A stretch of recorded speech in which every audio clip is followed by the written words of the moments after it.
Hello students, today we will study the topic named as modal auxiliaries. Okay beta, basically the word auxiliary stands for helping verb, right beta? It stands for a helping verb. Okay, तो आज हम जो topic पढ़ रहे हैं that is called as modals. Okay, and modals are basically auxiliaries and auxiliary word stands for helping verb. Okay beta, why helping verb means सहायक क्रिया, सहायक क्रिया. Okay, there is a common word verb क्रिया. तो first of all before undergoing thoroughly the modal topic और the topic entitled as modal we must know about verb. What is verb? Generally ये जब question पूछा जाता है तो कहा जाता है सर क्रिया होती है. एंड व्हाट इज क्रिया? उस कंडीशन में रिप्लाई प्रॉपर और स्ट्रेट फॉरवर्ड नहीं मिल पाता है. तो बेटा हमें देखना पड़ेगा before undergoing thoroughly this topic we must know what is verb. Okay, तो बेटा verb is an action. Verb is an action and action stands for work. Work stands for कार्य.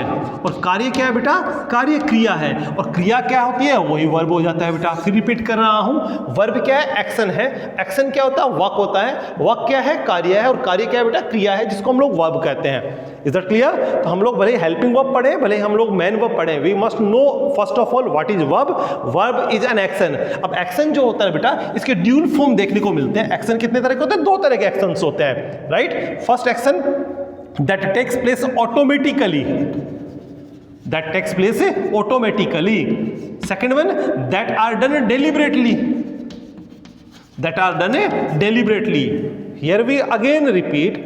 ओके, क्या पढ़ रहे हैं हम? मॉडल ऑक्सिलरीज पढ़ रहे हैं. मॉडल ऑक्सिलरीज क्या है बेटा? हेल्पिंग वर्ब है. हेल्पिंग वर्ब को हिंदी में सहायक क्रिया कहते हैं. सहायक क्रिया क्या है बेटा?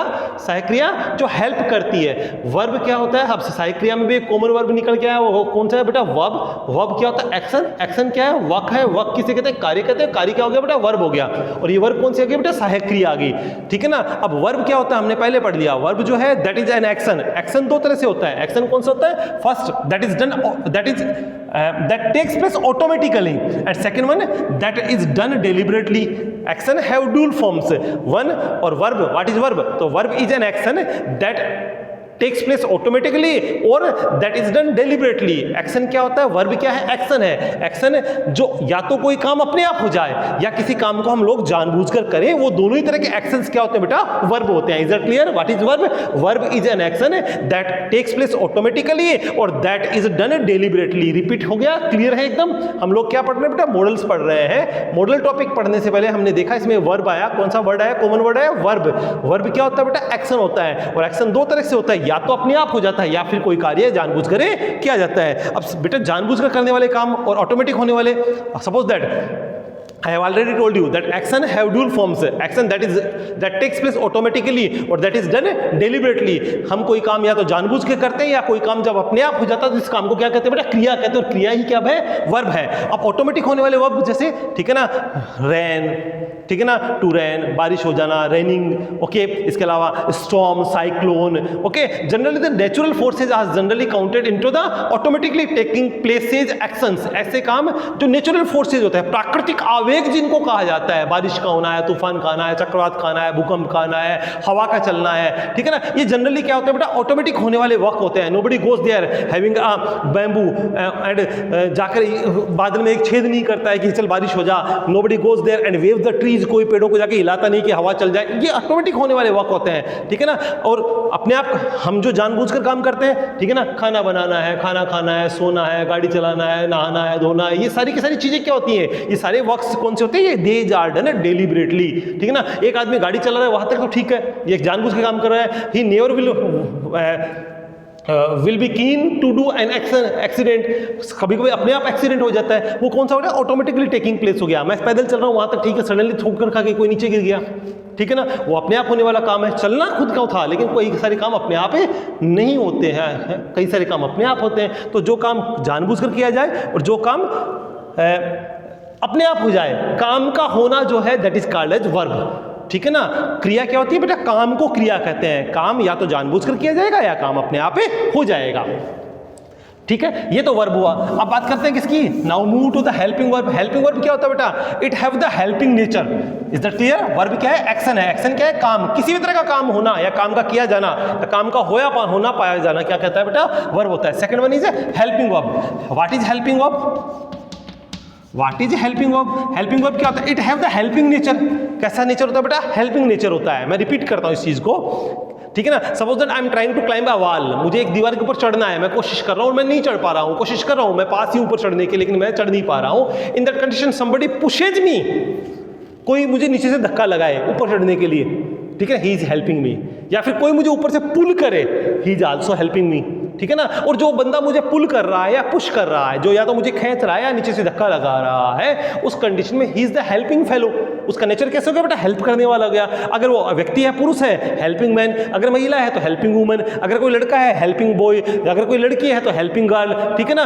ये एक सीधी सी बात हो गई। The person who has the helping nature is called according to the helping person, ठीक है ना। वैसी कंडीशन होगी, it have the helping nature. ये वर्ब जो होती है, इसका नेचर कैसा होता है बेटा, हेल्पिंग वर्ब का नेचर कैसा होता है, हेल्पिंग नेचर होता है। इसका वर्क क्या होता है, बेसिकली इसका जो प्रोफाइल होता है, मैन वर्ब को सपोर्ट करना, हेल्प करना।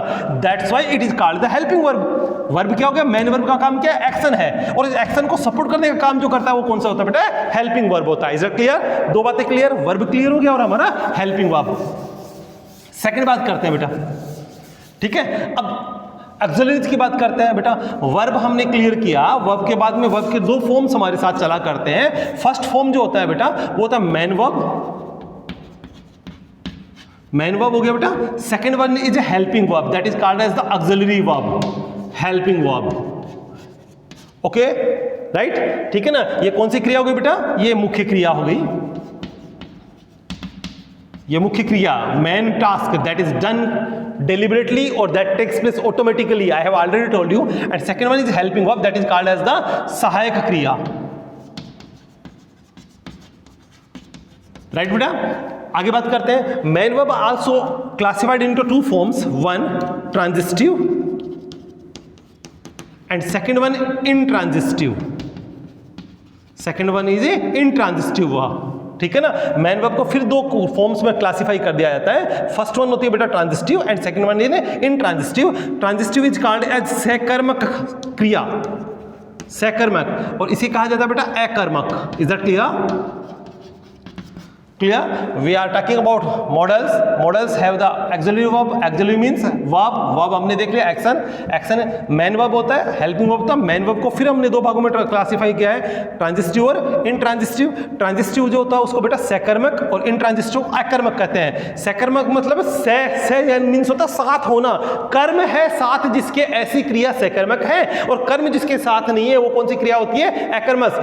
The verb which are having object along with is called as transitive verb and which is devoid of object. I am again repeating that which are devoid of object are called as the intransitive verb and which are having the object are called as transitive verb. Is that clear? Transitive verb are having object and these are devoid of a object. इनके साथ object होता है और इनके साथ object नहीं होता है। अब किसी सेंटेंस में या किसी वर्ब के साथ object है या नहीं है, इसका पता कैसे लगे? एग्जाम्पल हम लोग देखते हैं। The boy is reading a book. The boy is reading a book. Sentence कौन से टेंस में बना हुआ है, प्रेजेंट कंटिन्यूअस टेंस का अफर्मेटिव सेंटेंस ये है। और प्रेजेंट कंटिन्यूअस टेंस का अफर्मेटिव सेंटेंस का पता कैसे लगा?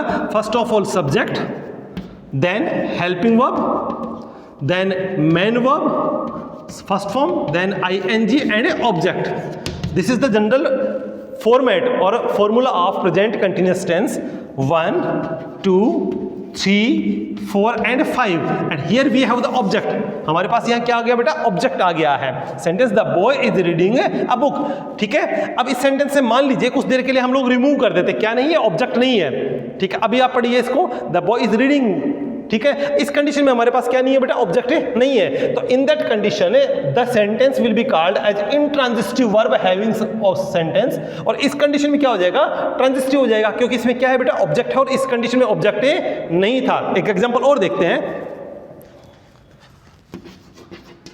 Ram Yeats food, Ram Yeats food. Sentence देखिए, राम ईट्स फूड, इस कंडीशन में food is object here, food is a object here. Suppose कीजिए सेंटेंस से हमने फूड को रिमूव कर दिया है, इसको कुछ देर के लिए हटा दिया, इस कंडीशन में राम ईट्स, ठीक है ना। यहाँ क्या रहेगा, subject man verb and helping verb. यहाँ क्या रहेगा, subject man verb helping verb and object. और मैंने कहा जिस सेंटेंस में ऑब्जेक्ट होगा वो कैसा होगा बेटा, ट्रांजिस्टिव होगा, और जिस सेंटेंस में ऑब्जेक्ट नहीं होगा वो कैसा होगा, इंट्रांजिस्टिव होगा।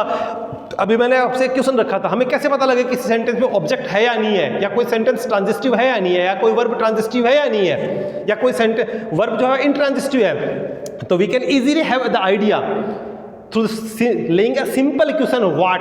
अगर किसी सेंटेंस से हम व्हाट रख दें और उस व्हाट का रिप्लाई हमें मिलता है ना बेटा, उस कंडीशन में we can have a simple identification of the verb whether it is called as transitive और इंट्रांजिस्टिव। मैं फिर रिपीट कर रहा हूं कि किसी वर्ब को हम ट्रांजिस्टिव पुकारते हैं या नहीं पुकारते हैं, इसका एक सिंपल एग्जामिन हम लोग उसको कर सकते हैं। सेंटेंस से व्हाट पूछ लिए, मैं रिपीट करता हूं, राम ईट्स फूड, फूड को रख लीजिए।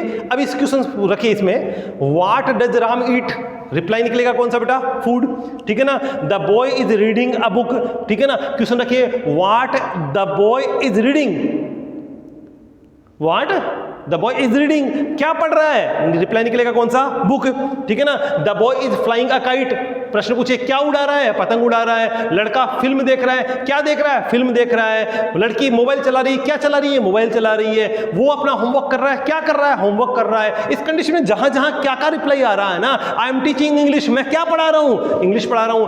अगर मैं सेंटेंस ये कहता आई एम टीचिंग, अब व्हाट रखोगे तो मेरा रिप्लाई निकलेगा। उस कंडीशन में I am teaching the sentence having intransitive verb, okay. अगर मैं ये कहूं कि I am teaching English, what I am teaching English, इस कंडीशन में सेंटेंस जो है वो ट्रांजिस्टिव वर्ब रखता है। Is that clear, okay. As far concern to the helping verb also classified into dual form, दो फॉर्म्स में होती है बेटा हेल्पिंग वर्ब भी। फर्स्ट फॉर्म जो होता है वो बेटा primary helping verb, primary helping verb, and second one is A modals. We will discuss the modal tomorrow. Now primary helping verb को प्राथमिक सहायक क्रिया ही कहते हैं, प्राथमिक सहायक क्रिया। और प्राथमिक सहायक क्रिया को बेटा ग्रुप्स में डिवाइड किया जाता है, ग्रुप्स, ओके। किसमें ग्रुप, प्राइमरी हेल्पिंग वर्ब्स को ग्रुप्स में। पहला जो ग्रुप होता है, group number 1, this is called as do helping verb, okay, do group. And do group consist do, does and did. Next, second one, be helping verb or be group, okay. Be means is, am, are, was and were. Third one, have group. Have means has, have and had, okay. This is the group. About model we will discuss tomorrow, okay. मैं repeat करता हूं, आज हमने जो पढ़ा उसमें क्या पढ़ा बेटा, हमने मॉडल ऑक्सिलरीज पढ़नी थी, हमें इसकी बेसिक्स क्लियर करना जरूरी थी। मॉडल ऑक्सिलरीज जो है these are basically called as helping verb. Helping verb are generally called सहायक क्रिया in Hindi, okay.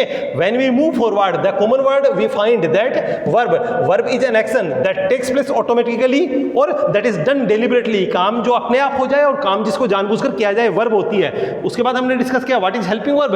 Helping verb have the nature to help the main verb को जो हेल्प करेगा उसको क्या कहा जाता है बेटा, हेल्पिंग वर्ब कहा जाता है। हेल्पिंग वर्ब की अगर बात करते हैं, बेसिकली मेन वर्ब की अगर बात करते हैं, इनको दो फॉर्म्स में डिवाइड कर दिया जाता है। फर्स्ट है transitive and second one is intransitive. Transitive सकर्मक और इंट्रांजिस्टिव कौन सी है बेटा, अकर्मक है। ट्रांजिस्टिव जो सकर्मक का मतलब जिसमें ऑब्जेक्ट होगा, और हमने देख लिया है कि हम किसी सेंटेंस से ऑब्जेक्ट को कैसे आइडेंटिफाई कर सकते हैं। मैं फिर रिपीट कर रहा हूं, अगर दिए हुए सेंटेंस से हम ऑब्जेक्ट का पता लगाना है तो सिंपल क्वेश्चन रख देंगे बच्चों, उसको कौन सा बेटा, what. If we are getting the reply of what, we are having the transitive verb, or if we are not getting the reply of what, in that condition this is intransitive verb. आगे बढ़ते हैं, ठीक है। Helping verb की अगर बात करते हैं, दो तरह की होती है, एक प्राइमरी हेल्पिंग वर्ब और दूसरी मॉडल्स। प्राइमरी हेल्पिंग वर्ब्स को बेटा ग्रुप्स में डिवाइड करते हैं। ग्रुप्स मतलब do group, have group and be group. Do group means do, does, did. Be group means is, am, are and have group means has, have and had, okay बेटा। That's enough for today. We will study particularly modal auxiliaries tomorrow. Thank you and have a nice day.